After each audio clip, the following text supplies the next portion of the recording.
টাইমেটাৰ দৰ্শকক মই জ্যোতিদীপ বৈশ্যই স্বাগতম জনাইছো। প্ৰধানমন্ত্ৰী নৰেন্দ্ৰ মোদী অসমলৈ আহিলে শিৱসাগৰত তেওঁ ভাষণ ৰাখিলে আৰু তাৰ পাছত পশ্চিমবংগলৈ প্ৰধানমন্ত্ৰী উভতি গ'ল। কিন্তু গৃহমন্ত্ৰী অমিত শাহ কাইলৈ দুটাকৈ কাৰ্যসূচী গ্ৰহণ কৰিব আৰু ইয়াৰ মাজতে ৰাজ্যৰ প্ৰতিটো প্ৰান্তত সদৌ অসম ছাত্ৰ সন্থাই ধাৰাবাহিকভাৱে প্ৰতিবাদী কাৰ্যসূচী অব্যাহত ৰাখিছে। নাগৰিকত্ব সংশোধনী আইনৰ বিৰুদ্ধে আছুৱে আজি মুখত ক'লা কাপোৰ বান্ধি প্ৰতিবাদ সাব্যস্ত কৰা পৰিলক্ষিত হৈছে। আমি আপোনালোকক জনাইছো ৰাজ্যৰ বিভিন্ন প্ৰান্তত সদৌ অসম ছাত্ৰ সন্থাৰ প্ৰতিবাদ। মোদীৰ অসম ভ্ৰমণৰ দিনাই ৰাজ্যজুৰি সদৌ অসম ছাত্ৰ সন্থাই প্ৰতিবাদ কৰিছে। অমিত শাহৰ ভ্ৰমণকো তেওঁলোকে বিৰোধিতা কৰিছে আৰু মুখত ক'লা কাপোৰ বান্ধি বিক্ষোভ কাৰ্যসূচী পালন কৰিছে সদৌ অসম ছাত্ৰ সন্থাই। দীঘলী পুখুৰীৰ পাৰত আজি আছুৱে প্ৰতিবাদ সাব্যস্ত কৰিছে। কেৱল গুৱাহাটীতে নহয়, ৰাজ্যৰ আন প্ৰান্ততো আছুৱে আজি প্ৰতিবাদ কৰা পৰিলক্ষিত হৈছে। ডিব্ৰুগড়, শিৱসাগৰতো প্ৰতিবাদ হৈছে। নৰেন্দ্ৰ মোদীয়ে ভাষণ দি থকাৰ মাজতো শিৱসাগৰত প্ৰতিবাদ হৈছে। নলবাৰী, মাজুলী, তিনিচুকীয়া আদিতো আছু কৰ্মীয়ে মুখত ক'লা কাপোৰ বান্ধি প্ৰতিবাদ সাব্যস্ত কৰা পৰিলক্ষিত হৈছে। কা বাতিল ইয়ায়ে প্ৰত্যাহাৰৰ দাবীত আছুৱে এই প্ৰতিবাদ কৰিছে। কালিও দেখিবলৈ পোৱা গৈছিলে সদৌ অসম ছাত্ৰ সন্থাই জোৰ সমদল বাহিৰ কৰিছিলে আৰু সেই সময়ত কেইবাটাও বিক্ষিপ্ত ঘটনাও সংঘটিত হৈছিলে, উত্তপ্ত পৰিৱেশৰ সূচনা হৈছিলে আৰু আজিও মোদী আৰু অমিত শাহৰ অসম ভ্ৰমণক লৈ ক্ষোভ প্ৰকাশ কৰি সদৌ অসম ছাত্ৰ সন্থাই এই প্ৰতিবাদী কাৰ্যসূচী গ্ৰহণ কৰিছে। আমি দৃশ্যাংশ আপোনালোকক দেখুৱাম। ৰাজ্যৰ বিভিন্ন প্ৰান্তৰ পৰা দৃশ্যাংশ আহিছে। আমি গুৱাহাটীৰ দৃশ্য আপোনালোকক দেখুৱাইছো। গুৱাহাটীত এইদৰে আছুৰ কৰ্মীসকলে মুখত ক'লা কাপোৰ বান্ধি প্ৰতিবাদ সাব্যস্ত কৰা পৰিলক্ষিত হৈছে। দীঘলী পুখুৰীৰ পাৰত তেওঁলোকে প্ৰতিবাদ সাব্যস্ত কৰিছে। ৰাজ্যৰ প্ৰতিটো প্ৰান্ততে আছুৱে প্ৰতিবাদ কৰিছে আৰু তেওঁলোকে ক'ব বিচাৰিছে যে কা কোনো কাৰণতে মানি লোৱা নহ'ব, ইয়ায়ে প্ৰত্যাহাৰ কৰক আদিৰ দাবীৰে আজি আছুৱে প্ৰতিবাদ সাব্যস্ত কৰা পৰিলক্ষিত হৈছে। কাইলৈ গৃহমন্ত্ৰী অমিত শাহ কোকৰাঝাৰ আৰু নলবাৰীত দুটাকৈ অনুষ্ঠানত তেওঁ অংশগ্ৰহণ কৰিব। তাৰ পূৰ্বে সদৌ অসম ছাত্ৰ সন্থাই ধাৰাবাহিকভাৱে প্ৰতিবাদৰ কাৰ্যসূচী গ্ৰহণ কৰিছে। কালিও জোৰ সমদল বাহিৰ কৰিছিলে আৰু আজিও আছুৱে এই প্ৰতিবাদী কাৰ্যসূচী অব্যাহত ৰাখিছে।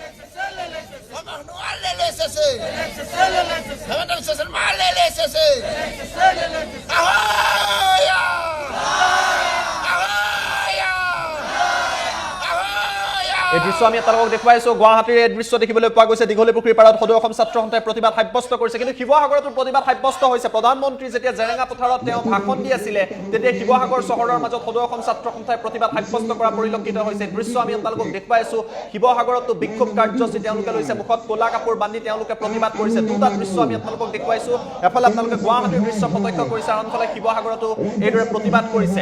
কা বাতিলৰ দাবীত এইদৰে সদৌ অসম ছাত্ৰ সন্থাই মুখত ক'লা কাপোৰ বান্ধি প্ৰতিবাদ সাব্যস্ত কৰা পৰিলক্ষিত হৈছে। ধাৰাবাহিকভাৱে মোদী আৰু অমিত শাহৰ ভ্ৰমণৰ সময়ত ৰাজ্যৰ প্ৰতিটো প্ৰান্ততেই প্ৰতিবাদ সাব্যস্ত কৰিছে সদৌ অসম ছাত্ৰ সন্থাই। উল্লেখযোগ্য যে কালি তেজপুৰত উত্তপ্ত পৰিৱেশৰ সূচনা হৈছিলে, য'ত কেইবাগৰাকীও আছু কৰ্মী আঘাতপ্ৰাপ্ত হৈছিলে। আৰক্ষীয়ে জোৰ সমদল কৰাত ৰাজ্যৰ প্ৰতিটো প্ৰান্ততেই আছুৰ নেতা কৰ্মীসকলক বাধা দিছিলে। কিন্তু তাৰ পাছতো সদৌ অসম ছাত্ৰ সন্থাৰ আজি গণতান্ত্ৰিক প্ৰতিবাদ অব্যাহত আছে আৰু ক'লা কাপোৰ বান্ধি এই প্ৰতিবাদ কৰাৰ সময়ত যথেষ্ট সংখ্যক নিৰাপত্তাৰক্ষী নিয়োগ কৰা হৈছিলে, মোতায়েন কৰা হৈছিলে, আৰক্ষীও মোতায়েন কৰা পৰিলক্ষিত হৈছে। কাইলৈ অমিত শাহৰ কেইবাটাও অনুষ্ঠান আছে। এই অনুষ্ঠানৰ সময়তো সদৌ অসম ছাত্ৰ সন্থাই প্ৰতিবাদ কৰিব আৰু তাৰেই দৃশ্য দেখিবলৈ পোৱা গৈছে।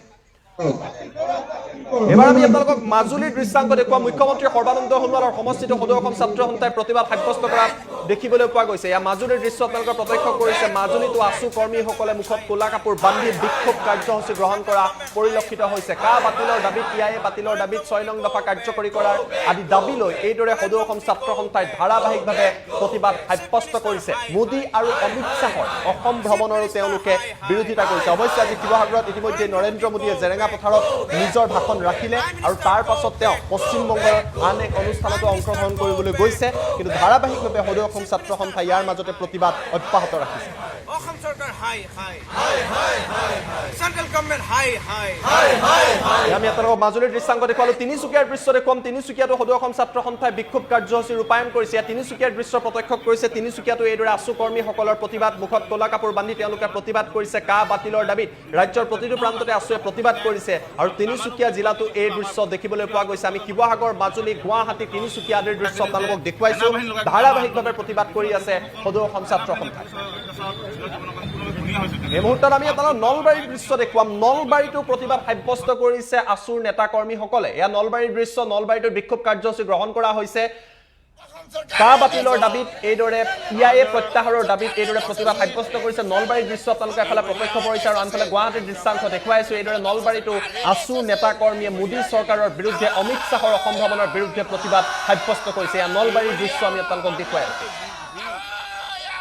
এবাৰ আমি আপোনালোকক ডিব্ৰুগড়ৰ দৃশ্য দেখুৱাম। ডিব্ৰুগড়ত কালিও দেখিবলৈ পোৱা গৈছিলে জোৰ সমদলৰ সময়ত উত্তপ্ত পৰিৱেশৰ সূচনা হৈছিলে। আছুৰ নেতৃত্বৰ আৰক্ষী প্ৰশাসনৰ মাজত খণ্ডযুদ্ধৰ সৃষ্টি হৈছিলে আৰু ডিব্ৰুগড়ত এই মুহূৰ্ততো প্ৰতিবাদ হৈ আছে। ডিব্ৰুগড়তো এইদৰে মুখত ক'লা কাপোৰ বান্ধি তেওঁলোকে বিক্ষোভ কাৰ্যসূচী লৈছে। ডিব্ৰুগড়ৰ দৃশ্যাংশ আমি আপোনালোকক দেখুৱাইছোঁ। ডিব্ৰুগড়তো প্ৰতিবাদ হৈছে। নলবাৰী, ডিব্ৰুগড়, মাজুলী, শিৱসাগৰ, গুৱাহাটী আদি প্ৰতিটো প্ৰান্ততে এইদৰে সদৌ অসম ছাত্ৰ সন্থাই ধাৰাবাহিকভাৱে প্ৰতিবাদী কাৰ্যসূচী গ্ৰহণ কৰা পৰিলক্ষিত হৈছে।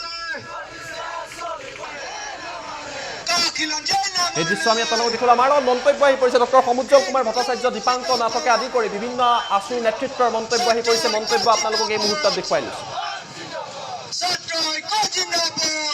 প্ৰধানমন্ত্ৰী আৰু গৃহমন্ত্ৰীৰ আগমনৰ সময়ত সদৌ অসম ছাত্ৰ সন্থাই এই প্ৰতিবাদৰ কাৰ্যসূচী গ্ৰহণ কৰিছে আৰু যোৱাকালি জোৰলৈ শোভাযাত্ৰা, আজি গোটেই অসমৰ প্ৰতিখন জিলাৰ সদৰ মুখত ক'লা কাপোৰ বান্ধি এই প্ৰতিবাদ, অহা কাইলৈ গৃহমন্ত্ৰী অহাৰ সময়ত সমগ্ৰ অসমৰ প্ৰতিখন আঞ্চলিকত ক'লা পতাকা উৰুৱাই জাতিধ্বংসী দাহ কৰি প্ৰতিবাদ সাব্যস্ত কৰা হ'ব।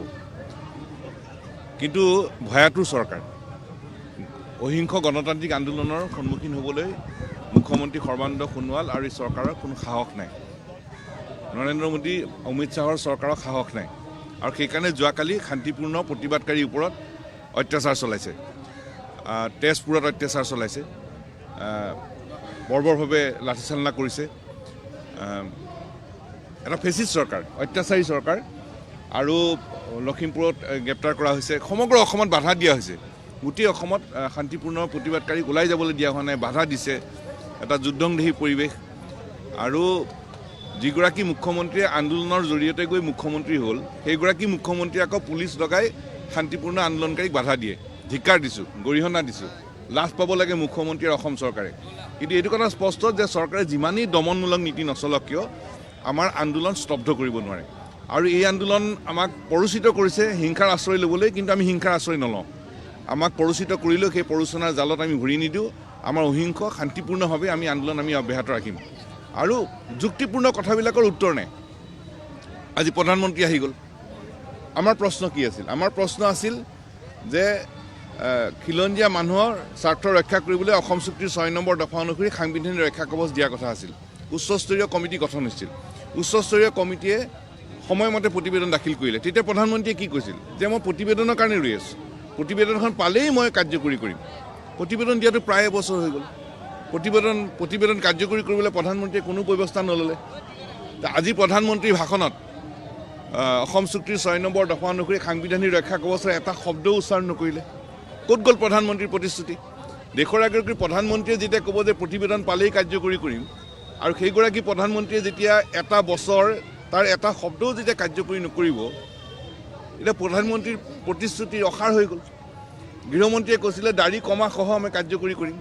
গৃহমন্ত্ৰীয়ে নিজে গঠন কৰা কমিটিৰ প্ৰতিবেদন ল'বলৈ সময় নাপালে। এতিয়া দাড়ি কমাসহ কাৰ্যকৰী কৰা কথা বাদ, যোৱা এবছৰে এটা শব্দও কাৰ্যকৰী নকৰিলে। আৰু সাংবিধানিক ৰক্ষা কৱচ দিল্লীয়ে আমাৰ প্ৰতি দিয়া আমাৰ দয়া বা মৰম নহয়, এইটো আমাৰ প্ৰাপ্য, আমি পাবই লাগিব। আজি কিন্তু প্ৰধানমন্ত্ৰীৰ ভাষণত অসম চুক্তিৰ 6 নম্বৰ দফা অনুসৰি সাংবিধানিক ৰক্ষা কৱচৰ সম্পৰ্কত দিয়া প্ৰতিবেদনৰ কাৰ্যকৰী কৰা সম্পৰ্কত এটাও শব্দ উচ্চাৰণ নকৰিলে। এয়া প্ৰধানমন্ত্ৰীগৰাকীৰ অসমৰ জনসাধাৰণৰ প্ৰতি এটা চূড়ান্ত প্ৰতাৰণা। আৰু এইটো কথা ঠিক যে সাংবিধানিক ৰক্ষা কৱচ আমাক লাগিবই, এইটো আমাৰ প্ৰাপ্য। 51 পৰা 71লৈ অহা হিন্দু মুছলমান সকলোৰে দায়িত্ব অসমে ল'লে, আৰু সেইবাবেহে চুক্তিত ৰক্ষা কৱচৰ বিষয়ে প্ৰতিশ্ৰুতি দিয়া আছে। গতিকে এই ৰক্ষা কৱচ আমাক লাগিবই। আৰু প্ৰতিবেদন দিয়া হৈছে, প্ৰতিবেদনৰ প্ৰতিটো পৰামৰ্শই কাৰ্যকৰী হ'ব লাগিব, এইটো কথা স্পষ্ট। আৰু প্ৰধানমন্ত্ৰীৰ ভাষণত আজি অসম চুক্তি ৰূপায়ণৰ সম্পৰ্কত এটা শব্দও নাই। আজিৰ পৰা 5 বছৰ আগত বিধানসভাৰ নিৰ্বাচনৰ আগত বিজেপি দলৰ ভিছন ডকুমেণ্টত কৈছিল যে অসম চুক্তিক আখৰে আখৰে ৰূপায়ণ কৰিম। আজি ক'তা? প্ৰধানমন্ত্ৰীৰ ভাষণততো অসম চুক্তি ৰূপায়ণৰ এটা শব্দও নাই। বিদেশী চিনাক্তকৰণ, বিদেশী বহিষ্কৰণ, ভোটাৰ তালিকাৰ নামকৰ্তন, সীমাশীল, এইবোৰতো কোনো কথা নাই। তালি টোপোলা বান্ধি বাংলাদেশী যাবলৈ কৈছিল, আজিতো তালি টোপোলা বান্ধি বাংলাদেশী যোৱাৰ কথাটো নক'লে। ক'ত গ'ল এইবোৰ প্ৰতিশ্ৰুতি? বাংলাদেশ চৰকাৰৰ লগত দ্বিপাক্ষিক চুক্তি হ'ল, কিন্তু অসমৰ বাংলাদেশী বাংলাদেশক গতাই দিবলৈ দ্বিপাক্ষিক চুক্তি কিয় কৰা নহ'ল, এই সম্পৰ্কতো কোনো ব্যাখ্যা নাই। সীমা যে ভাৰত বাংলাদেশ সীমান্ত যে খোলা আছে, এই সম্পৰ্কত কোনো বক্তব্য নাই। পশ্চিম প্ৰান্তত তেওঁলোকে সীমান্ত চিল কৰে, কিন্তু আমাৰ অসমত ভাৰত বাংলাদেশ সীমান্ত তেওঁলোকে খোলা ৰাখে। এইটো কেনেকুৱা ধৰণৰ ন্যায়? দিল্লীৰ এটা অন্যায়। এই সম্পৰ্কত কোনো ধৰণৰ বক্তব্য আজি প্ৰধানমন্ত্ৰীৰ মুখত দেখা পোৱা নগ'ল। আৰু অসম চুক্তিৰ উলংঘা কৰি খিলঞ্জীয়া বিৰোধী অসাংবিধানিক আৰু সাম্প্ৰদায়িক যিখন কা আমাৰ ওপৰত জাপি দিছে সেই কা আমি নামানো। এই কথাটো অসম আৰু উত্তৰ পূৰ্বাঞ্চলৰ 7খন ৰাজ্যে আমি কৈ দিছোঁ। এই সম্পৰ্কত তেওঁলোকৰ কোনো বক্তব্য নাই।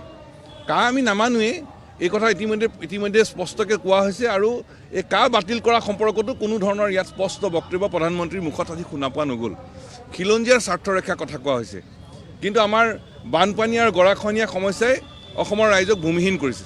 এই যে বান আক্ৰান্ত ৰাইজে মথাউৰিত যে বসবাস কৰি আছে, এই বান আক্ৰান্ত ৰাইজৰ যিসকলে মথাউৰিত বসবাস কৰি আছে তেওঁলোকক স্থায়ী মাটিৰ পট্টন দিয়াৰ সম্পৰ্কত, জনজাতীয় লোকক জনগোষ্ঠীয় লোকক মাটিৰ পট্টা দিয়া বিষয়ত, ৰাইকা দধিয়াৰ ৰাইজক মাটিৰ পট্টা দিয়া বিষয়ত, খিলঞ্জীয়া মানুহক মাটিৰ পট্টা দিয়াৰ বিষয়ত, সেই বিষয়তো কোনোটো উত্তৰ দিয়া নহ'ল। কেৱল কিছু মানুহক মাটিৰ পট্টা দিয়াৰ বিষয় এটা অনুষ্ঠানত অংশগ্ৰহণ কৰিবলৈ আহিলে। কিন্তু মূল নীতিটো কি? আজি ব্ৰহ্ম কমিটিয়ে প্ৰতিবেদন দিছে, চৰকাৰে গঠন কৰা ব্ৰহ্ম কমিটিৰ প্ৰতিবেদন কিয় কাৰ্যকৰী নহ'ল? অসম চুক্তিৰ এই যে বিশেষ উচ্চস্তৰীয় কমিটিয়ে যে মাটিৰ ওপৰত অধিকাৰ যে আমাৰ খিলঞ্জীয়া মানুহৰ থাকিব, এই সম্পৰ্কত দিয়া অনুমোদনৰ সম্পৰ্কত কিয় সিদ্ধান্ত নহ'ল? আমাৰ সমিতিৰ প্ৰতিবেদনত কোৱা আছে অসমৰ মাটিৰ ওপৰত অধিকাৰ কেৱল খিলঞ্জীয়া মানুহৰ হাতত থাকিব লাগিব, মাটিৰ হস্তান্তৰ কেৱল খিলঞ্জীয়া মানুহৰ মাজতে হ'ব লাগিব। এই সম্পৰ্কত প্ৰধানমন্ত্ৰী আজি কোনো উত্তৰ পোৱা নগ'ল। আজি প্ৰধানমন্ত্ৰী যি বক্তব্য দাঙি ধৰিলে মূল বিষয়ৰ পৰা প্ৰধানমন্ত্ৰী আঁতৰি থাকিল। অসমৰ খিলঞ্জীয়া মানুহৰ অসমৰ মাটিত প্ৰভুত্ব নিৰন্তৰ ৰক্ষা কৰি সৰ্বকালৰ কাৰণে অসমৰ খিলঞ্জীয়া মানুহৰ হাতত নিৰ্ণায়ক অধিকাৰ ৰাখিব পৰাকৈ প্ৰধানমন্ত্ৰীৰ বক্তব্যত কোনো কথা প্ৰকাশ নাপালে। আমাক লাগে ফলাফল। আমি আন্দোলনৰ কাৰণে আন্দোলন কৰা নাই, আমি সমস্যাৰ স্থায়ী সমাধানৰ কাৰণে আন্দোলন কৰিছোঁ। আৰু যেতিয়ালৈকে আমি সমস্যাৰ স্থায়ী সমাধান নাপাম তেতিয়ালৈকে শান্তিপূৰ্ণ গণতান্ত্ৰিক আন্দোলন আমি অব্যাহত ৰাখিম। 16 মে'ৰ পৰা বাংলাদেশী যাব বুলি নৰেন্দ্ৰ মোদীয়ে সেই সময়ত অসমলৈ আহি অসমীয়া যিটো আৱেগ, অসমীয়া জাতিৰ আৱেগক তেওঁলোকে লৈ হেতালি খেলিলে। পৰৱৰ্তী পৰ্যায়ত কেন্দ্ৰলৈ কেইবাগৰাকীও সাংসদ নিৰ্বাচিত হৈ গ'ল আৰু অসমত এখন বিজেপি নেতৃত্বাধীন চৰকাৰ গঠন হ'ল। যোৱা 4.5 বছৰ হ'ল।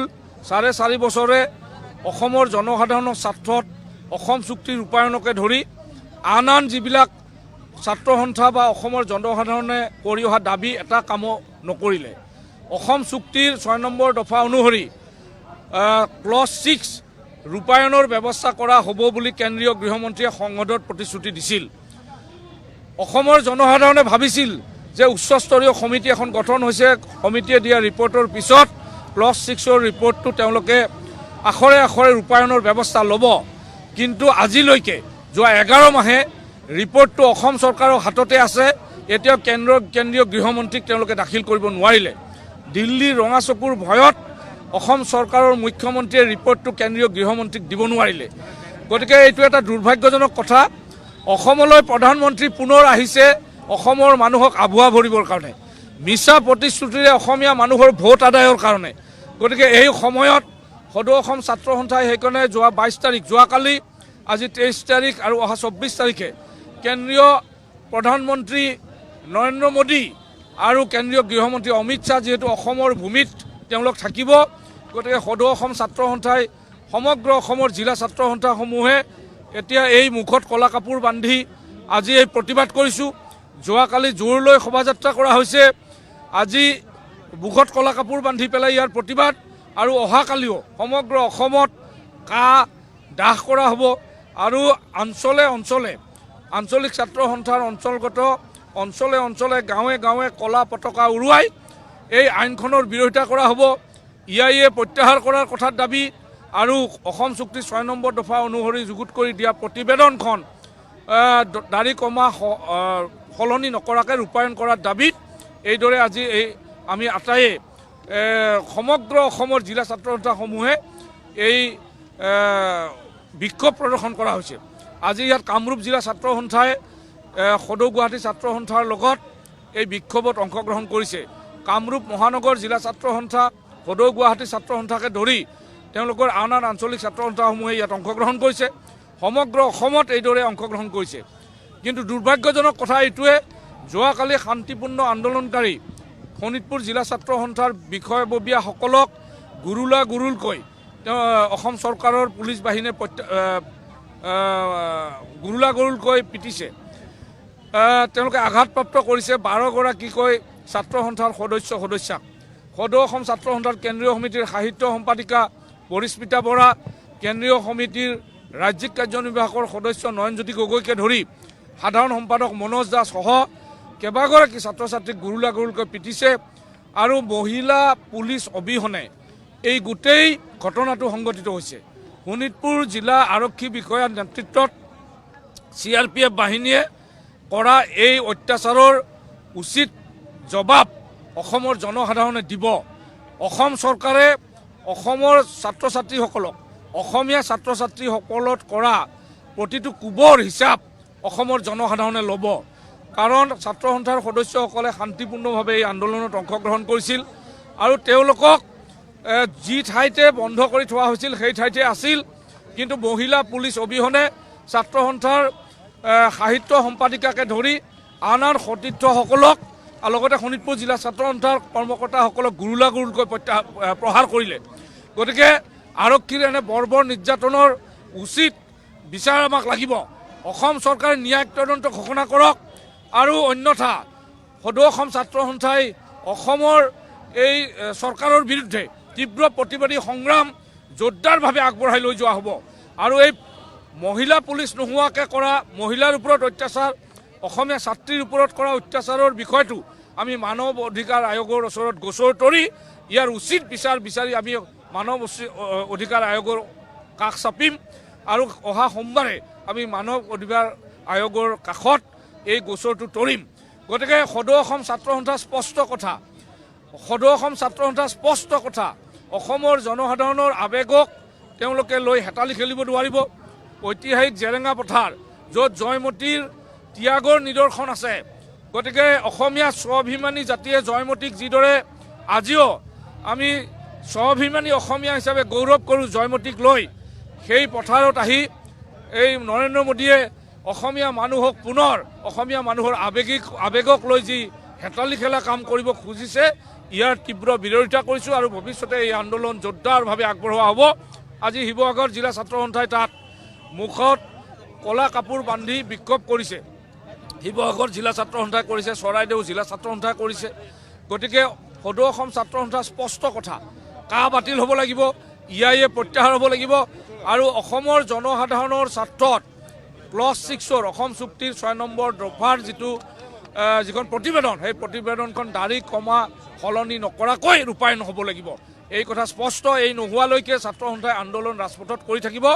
আৰু এতিয়া নিৰ্বাচনৰ সময়ত ভুৱা প্ৰতিশ্ৰুতিয়ে অসমীয়া মানুহৰ আৱেগক লৈ হেতালি খেলিব খুজিলে ইয়াৰ পৰিণাম ভয়াৱহ হ'ব।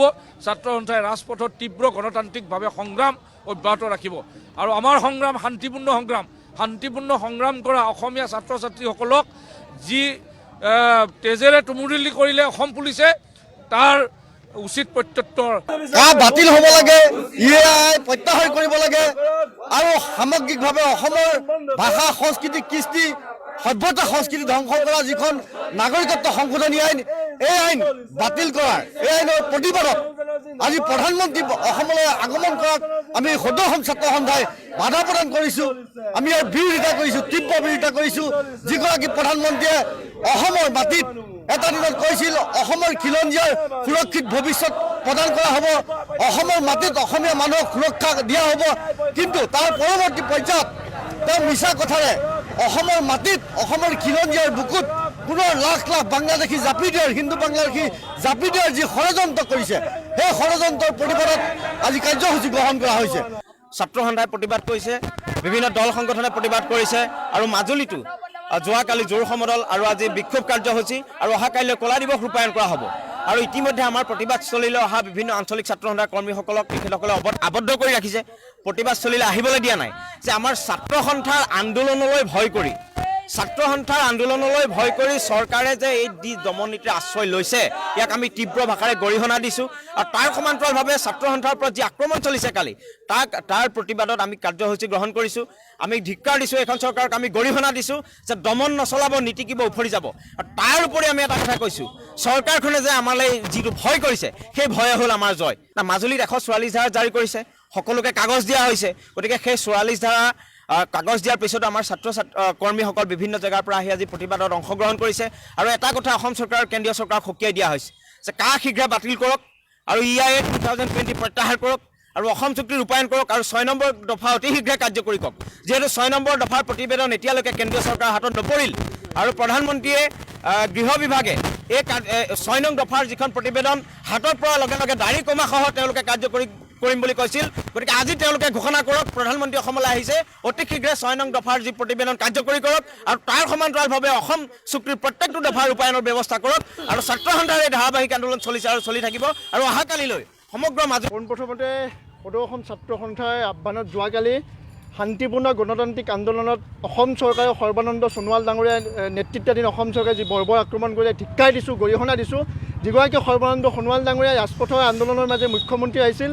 সেইগৰাকী মুখ্যমন্ত্ৰীৰ নেতৃত্বত বৰ্বৰভাৱে আক্ৰমণ কৰিছে ধিক্কাৰ দিছোঁ আৰু কোনো দমনে এই শান্তিপূৰ্ণ গণতান্ত্ৰিক আন্দোলনক বিপথে পৰিচালিত কৰিব নোৱাৰে আৰু আজি ইয়াত আমি বিক্ষোভ প্ৰদৰ্শন কৰিছোঁ কাইলৈ অমিত শ্বাহ ডাঙৰীয়া নলবাৰী আহিব আমি তীব্ৰ বিৰোধিতা কৰিছোঁ আমি তীব্ৰভাৱে পুনৰবাৰ ক'ব বিচাৰিছোঁ যে নাগৰিকত্ব সংশোধনী আইন বাতিল হ'বই লাগিব ইয়াই বাতিল কৰিব লাগিব অহাকালি অমিত শ্বাহ নলবাৰীলৈ আহিব আহক কিন্তু যাতে মিছা প্ৰতিশ্ৰুতিৰে নলবাৰীবাসী ৰাইজ আৰু অসমৰ ৰাইজক যাতে আকৌ আভুৱা ভৰা কথা নকয় এই কথা আমি কিন্তু অমিত শ্বাহক সকীয়াই দিলোঁ আৰু ছাত্ৰ সন্থাই ইতিমধ্যে কাৰ্যসূচী দীঘলীয়া কাৰ্যসূচী ঘোষণা কৰিছে কাৰ বিৰুদ্ধে কাৰ্যসূচী ঘোষণা কৰিছে এই কাৰ্যসূচী শান্তিপূৰ্ণ অহিংস সম্পূৰ্ণ গণতান্ত্ৰিক পন্থাৰে কাৰ্যসূচী হ'ব অহাকালিও জোৰদাৰ কাৰ্যসূচী নলবাৰী সদৰতো অনুষ্ঠিত হ'ব আৰু নলবাৰী জিলাৰ বিভিন্ন সদৌ অসম ছাত্ৰ সন্থাৰ আহ্বানত আজি সদৌ শিৱসাগৰ জিলা ছাত্ৰ সন্থাই আমি চহৰৰ মুক্তিনাথ চাৰিআলিত এক বিক্ষোভ কাৰ্যসূচী ৰূপায়ণ কৰিছোঁ কা বাতিল EIA বাতিল অসম চুক্তিৰ আধাৰত যি জ্বলন্ত বিদেশী নাগৰিকৰ সমস্যা সেই সমস্যা সমাধান আৰু অসম চুক্তিৰ 6 নং দফা সন্দৰ্ভত 6 নং দফা ৰূপায়ণ কমিটিৰ এখন প্ৰতিবেদন আছিল সেই প্ৰতিবেদন গৃহীত কৰি অসমৰ ৰাইজক সাংবিধানিক ৰক্ষা কৱচ প্ৰদানৰ আমি দাবী উত্থাপন কৰিছোঁ আজিৰ দিনটোতে ভাৰতবৰ্ষৰ মাননীয় প্ৰধানমন্ত্ৰী নৰেন্দ্ৰ মোদী ডাঙৰীয়াই অসম ভ্ৰমণ কৰিছে শিৱসাগৰলৈ আহিছে আৰু আজিৰ দিনটোত আমি এই বিক্ষোভ কাৰ্যসূচীৰ জৰিয়তে ৰাইজক আমি আহ্বান জনাইছোঁ যিগৰাকী প্ৰধানমন্ত্ৰীৰ নেতৃত্বাধীন চৰকাৰে অসমবাসীৰ আৱেগ অনুভূতিক নস্যাৎ কৰি কা আমাৰ ওপৰত জাপি দিলে সেইখন চৰকাৰক আহিব লগা দিনত উচিত প্ৰত্যুত্তৰ দিবৰ কাৰণে আজি সমগ্ৰ অসমতে হোৱা বিক্ষোভ কাৰ্যসূচীৰ জৰিয়তে ৰাইজক আমি আহ্বান জনাইছোঁ আৰু শেহতীয়াকৈ চৰকাৰে গণতান্ত্ৰিক আন্দোলন মষিমূৰ কৰিবৰ কাৰণে যিধৰণে এটা পদক্ষেপ হাতত গ্ৰহণ কৰিছে এইসমূহ ঘটনাক আমি তীব্ৰভাৱে গৰিহণা দিছোঁ আৰু আমি চৰকাৰক এটা কথা সকীয়াই দিব খুজিছোঁ যে লাঠি আৰু গুলীৰ ভয়ত কেতিয়াও তেওঁলোকে গণতান্ত্ৰিক আন্দোলন মষিমূৰ কৰিব নোৱাৰিব আৰু গণতন্ত্ৰত তেওঁলোকে যদি ভাবিছে গুলী আৰু লাঠিৰ ভয় দেখুৱাই চৰকাৰ গঠন কৰিব পাৰিব সেই বিষয়টোৰ প্ৰত্যুত্তৰ দিব সন্মানমৰ্মে আজি তিনিচুকীয়া জিলা ছাত্ৰ সন্থাই এই ভূপেন হাজৰিকাৰ প্ৰতিনিধিস্থলত নাগৰিকত্ব সংশোধনী আইন কা তাৰপাছত EIA আৰু অসম চুক্তি 6 নং দফা ৰূপায়ণৰ জৰিয়তে আৰু যিখিনি জ্বলন্ত সমস্যা আছে এই সমাধানৰ দাবীত আমি আজি জিলা ছাত্ৰ সন্থাই বিক্ষোভ কাৰ্যসূচী হাতত লৈছোঁ আৰু যোৱাকালি যি আমাৰ জোৰ সমদল কাৰ্যসূচী এই কাৰ্যসূচীত আমাৰ যি গণতান্ত্ৰিক অধিকাৰ সেই অধিকাৰক তেওঁলোকে খৰ্ব কৰিছে এই চৰকাৰখন এনেকুৱা এখন চৰকাৰ যি চৰকাৰে বিদেশী সমস্যা সমাধান কৰিম বাংলাদেশী খেদিম বুলি এই চৰকাৰখনে ক্ষমতালৈ আহিলে আৰু তেওঁলোকে কিন্তু আজি তেওঁলোকে সেই বাংলাদেশীসকলকে সংস্থাপন কৰিবলৈ আগবাঢ়িছে এইটো খুবেই পৰিতাপৰ বিষয় আমি এই স্থলীৰ পৰাই আজি চৰকাৰখনক সকীয়াই দিব বিচাৰিছোঁ আমাৰ যিকেইটা দাবী এইকেইটা দাবী যদি অতি সোনকালে মানি নলয় কিন্তু আমি ইয়াতকৈ জংগী আন্দোলনৰ কাৰ্যসূচী গ্ৰহণ কৰিবলৈ বাধ্য হ'ম তাৰ বাবে কিন্তু সম্পূৰ্ণৰূপে জাতিধ্বংসী নাগৰিকত্ব সংশোধনী আইন বাতিল কৰক মিছলীয়া প্ৰধানমন্ত্ৰী নৰেন্দ্ৰ মোদী গো বেক নৰেন্দ্ৰ মোদী হুঁচিয়াৰ কা আমি নামানো কেন্দ্ৰ চৰকাৰ হাই হাই